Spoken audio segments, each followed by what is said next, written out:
తెలుగువారి భవిష్యత్తు కోసం, ప్రత్యేక తెలుగు రాష్ట్రం కోసం ప్రాణత్యాగం చేసిన ధీరోదాత్తుడిగా మనందరికీ తెలిసిన అమరజీవి పొట్టి శ్రీరాములు.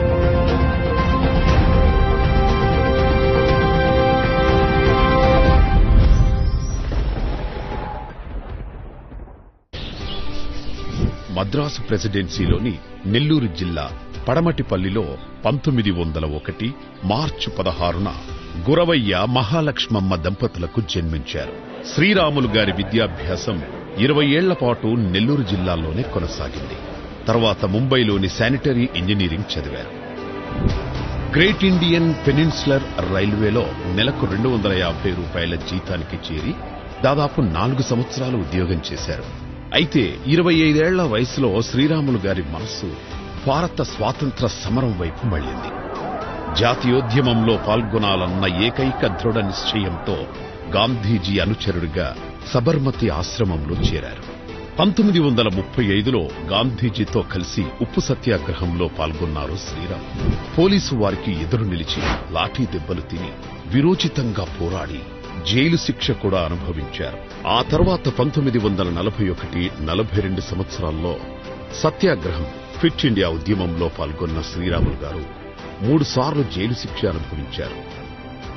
మదరాసు ప్రెసిడెన్సీ పరిధిలోని దేవాలయాల్లో హరిజనులకు ప్రవేశం కల్పించాలంటూ 1946 నవంబర్ 25న ఆమరణ నిరాహార దీక్ష ప్రారంభించారు.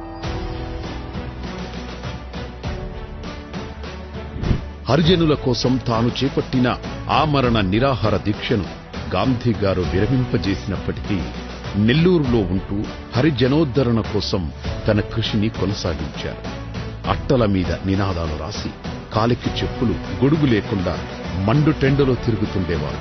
ఆ సమయంలో 1947 ఆగస్టు 15 రోజున భారతదేశానికి స్వాతంత్ర్యం వచ్చింది.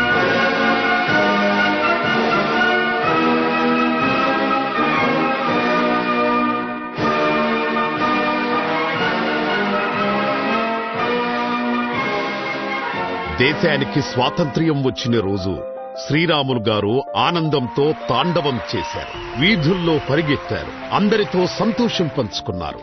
ఆ తర్వాతే ఆయన జీవితం చారిత్రాత్మక మలుపు తీసుకుంది.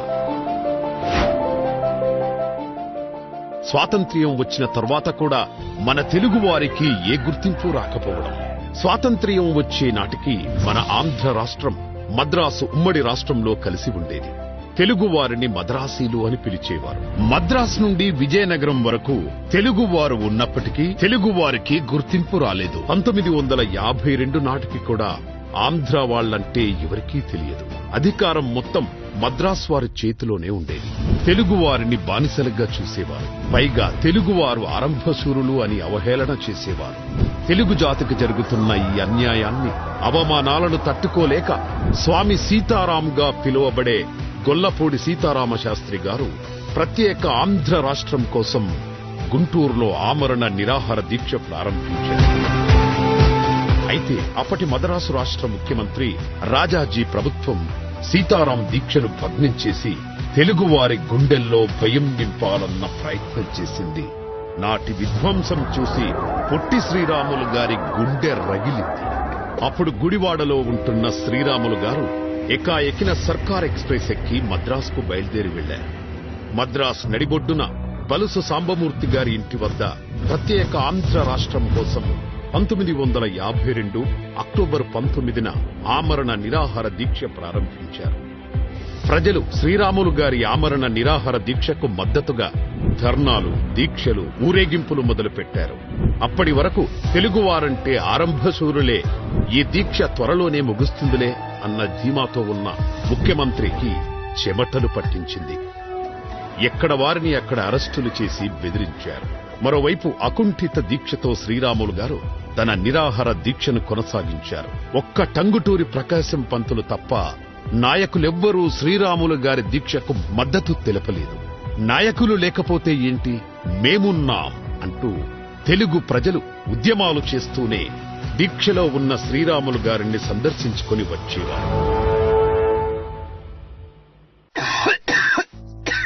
క్రమంగా పొట్టి శ్రీరాములు గారి ఆరోగ్యం క్షీణించసాగింది. అప్పటికే నెల రోజుల నుంచి నిరాహార దీక్ష చేస్తున్నారాయన. తేనె కలిపిన నిమ్మకాయ రసం తప్ప ఏమీ తీసుకునేవారు కాదు. తన ఆరోగ్యం ఎంతగా క్షీణిస్తున్నా శ్రీరాములు గారు ధైర్యం వీడక ఆమరణ నిరాహార దీక్ష చేస్తూనే ఉన్నారు. అటూ ఇటూ తిరుగుతూ అతి తక్కువగా మాట్లాడుతూ తన ఆరోగ్యానికి ఎటువంటి ఢోకా లేదని, ఎవరూ అల్లర్లు హింసకు పాల్పడకుండా శాంతియుతంగా ఉండాలని ప్రజలకు ఉత్తరాలు రాస్తుండేవారు. కాని వాస్తవానికి శ్రీరాములు గారి ఆరోగ్య పరిస్థితి ఘోరంగా దిగజారిపోయింది. ఆహారం లేక, నీరు కూడా తాగలేక తీవ్ర అనారోగ్యానికి గురయ్యారు శ్రీరాములు గారు. డాక్టర్లు గ్లూకోజ్ ఎక్కిస్తామన్నా కూడా గట్టిగా వ్యతిరేకించి, నా ప్రాణం నిలబడడం కన్నా నా తెలుగు జాతి ఆత్మగౌరవం నిలబడమే నాకు ముఖ్యం అని తన దీక్షను కొనసాగించారు. 1952 డిసెంబర్ నెల నిరాహార దీక్షకు 50 రోజులు దాటాయి. పూర్తిగా లేవలేని, మాట్లాడలేని స్థితికి చేరుకున్నారు శ్రీరాములు గారు. బరువు పూర్తిగా తగ్గిపోయి 15.8 కేజీలకొచ్చారు. దీక్ష చేయడం వలన పేగులో పుండ్లు పడి నోటు నుంచి పురుగులు బయటకొచ్చేవి. ఆ హృదయ విదారక దీనస్థితిలో శ్రీరాములు గారిని చూసి ప్రజలు బాధతో తల్లడిల్లిపోయారు. 1952 డిసెంబర్ 15. అప్పటికి శ్రీరాములు గారి ఆమరణ నిరాహార దీక్షకు 58 రోజులు. ఆ రోజు ఉదయం నుండి ఆయన స్పృహలో లేరు.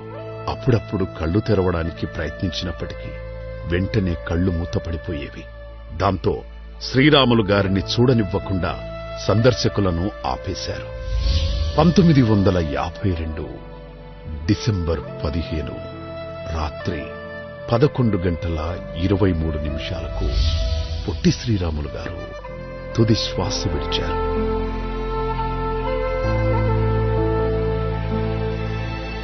హరిజనోద్ధరణకై పోరాడిన మానవతావాది, తెలుగువారి ఆత్మగౌరవం కోసం ప్రాణత్యాగం చేశారు.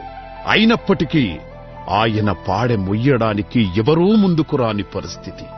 ఆ దశలో స్వాతంత్ర్య సమరయోధుడు, శ్రీరాములు గారి మిత్రుడు సాధు సుబ్రహ్మణ్యం గారు ఘంటసాల వెంకటేశ్వరరావు గారిని గుడివాడకే చెందిన మోపర్రు దాసు అనే హరికథ కళాకారుడిని కలుపుకుని తెలుగు జాతి కోసం ప్రాణాలర్పించిన పొట్టి శ్రీరాములు గారి అంత్యక్రియలకు పూనుకున్నారు. ఆ మహానుభావుని శివయాత్రలో అమరజీవి అంటూ గొంతెత్తి ఘంటసాల పాడిన పాట విని మద్రాసు ప్రెసిడెన్సీ కళాశాలలో చదువుకుంటున్న తెలుగు విద్యార్థులు ఊరేగింపులో కలిశారు. శ్రీరాముల తనివిరా ఆంధ్రుడా నీకిది పరీక్ష. అప్పటికే శ్రీరాములు గారి మరణ వార్త ఆంధ్ర రాష్ట్రమంతా దావానలంలా వ్యాపించింది. అనేక మంది తెలుగువారు పొట్టి శ్రీరాములు గారి అంతిమ యాత్రలో పాల్గొని కన్నీటి వీడ్కోలు పలికారు. ఆవేశం కట్టలు తెంచుకున్న తెలుగు ప్రజలు ధర్నాలు, ఆందోళనలతో రాష్ట్రాన్ని ఉడికెత్తించారు. చివరకు పోలీసు కాల్పుల్లో 8 మంది మరణించే స్థాయికి ఉద్యమాలు జరిగాయి. దాంతో నాటి ప్రధానమంత్రి ప్రకాశం పంతులు గారిని ముఖ్యమంత్రిని చేసి 1952 డిసెంబర్ 19న తెలుగువారికి ప్రత్యేక రాష్ట్రం ఏర్పాటు దిశగా కార్యక్రమాలు మొదలు పెడతానని ప్రకటించారు. ఆ ఫలితంగా 1953 అక్టోబర్ 1న 11 జిల్లాలతో ఆంధ్ర రాష్ట్రం ఏర్పడింది. ఆ తరువాత 1956 నవంబర్ 1న తెలంగాణ ప్రాంతాలను కూడా కలుపుకొని విశాలాంధ్రగా అవతరించింది. ఇలా తెలుగువారికి ఒక ప్రత్యేక రాష్ట్రం కోసం, తెలుగువారి ఆత్మగౌరవం కోసం తన ప్రాణాన్ని త్యాగం చేసిన ధీరోదాత్తుడు శ్రీ పొట్టి శ్రీరాములు గారు. శ్రీరాములు గారి ఆత్మార్పణతో దేశంలో భాషా ప్రయుక్త రాష్ట్రాల ఏర్పాటు ప్రారంభమైంది. 1985లో నాటి ముఖ్యమంత్రి శ్రీ ఎన్టీ రామారావు గారి పట్టుదలతో తెలుగు భాష అభివృద్ధి, సాహిత్యం, చరిత్ర, సంస్కృతిని పరిరక్షించుకునే లక్ష్యంతో దేశంలోనే 2వ భాషా విశ్వవిద్యాలయంగా తెలుగు విశ్వవిద్యాలయం ఏర్పాటైంది. ఆ యూనివర్సిటీకి పొట్టి శ్రీరాములు గారి పేరును పెట్టి తెలుగు జాతి ఆయన పట్ల తనకున్న గౌరవాన్ని చాటుకుంది.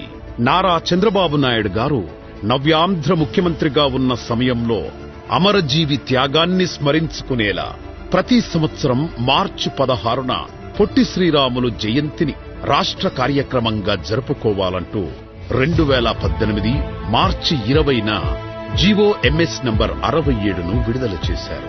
అలాగే శ్రీరాములు గారు అమరులైన డిసెంబర్ 15వ తేదీని ప్రతి సంవత్సరం ఆత్మార్పణ దినంగా జరుపుకోవాలని 2019 ఫిబ్రవరి 14న జారీ చేసిన GOMS నంబర్ 21ను జారీ చేశారు.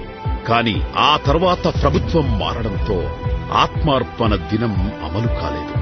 నాటి జీవోకు కొనసాగింపుగా అమరజీవి పొట్టి శ్రీరాములు వర్ధంతి రోజైన డిసెంబర్ 15వ తేదీన ప్రతి సంవత్సరం ఆత్మార్పణ దినంగా పాటించాలని చంద్రబాబు నాయుడు గారి ఆధ్వర్యంలో కూటమి ప్రభుత్వం నిర్ణయించింది.